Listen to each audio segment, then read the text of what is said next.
If you've ever felt watched in an empty hallway, you're probably used to brushing it off. But what if the thing watching you hasn't just followed you into the dark? It's been waiting for you since you were a child?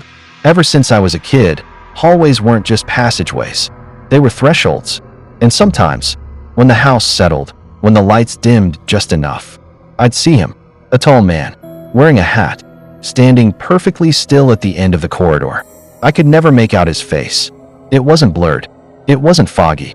It was just absent, like someone took a knife and carved out everything that should have been human.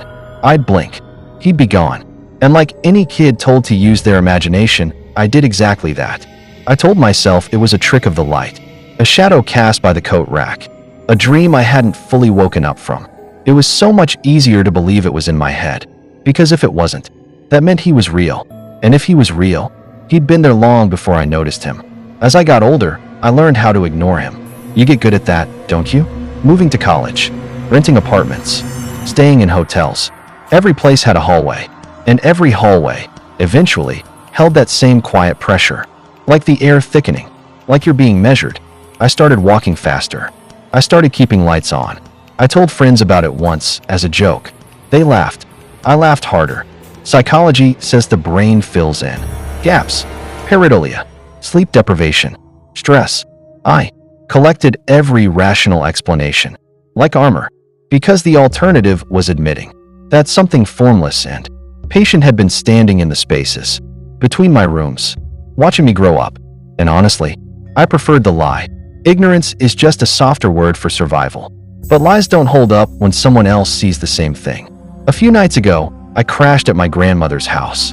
Old place, creaky floors, hallways stretched from the bedrooms to the kitchen, lined with family photos and a nightlight that hadn't been changed since the 90s.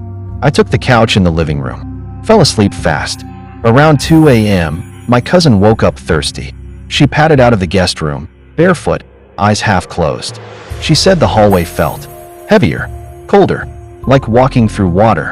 And then she saw him, right where the hall bends toward the kitchen, tall, still, hat casting a sharp, unnatural edge against the wall, not looking at her, not moving, just facing the living room, facing me. She didn't scream. She just backed up, locked herself in the bathroom, and waited until morning. When she finally told me, my stomach dropped.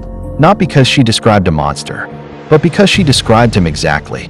The height, the posture, the hat, the absence of a face. It wasn't a dream. It wasn't a trick of the light. It was a witness statement. That's when it hit me.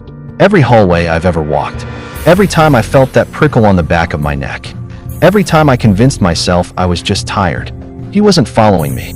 He was stationed, like a guard, like a bookmark, like something that only exists when I'm moving through spaces meant to connect rooms, but instead connect me to him. I don't know what he is. I don't know if he's waiting for something, or if he's just observing. But I know this now. I'm not imagining it, and I'm not alone in seeing it. Which means either my cousin's mind fractured the same way mine did, or he's been real all along. And he doesn't care if we believe in him. He just needs us to keep walking down the hall. If you've ever seen something in a hallway you couldn't explain, don't tell yourself it's your imagination.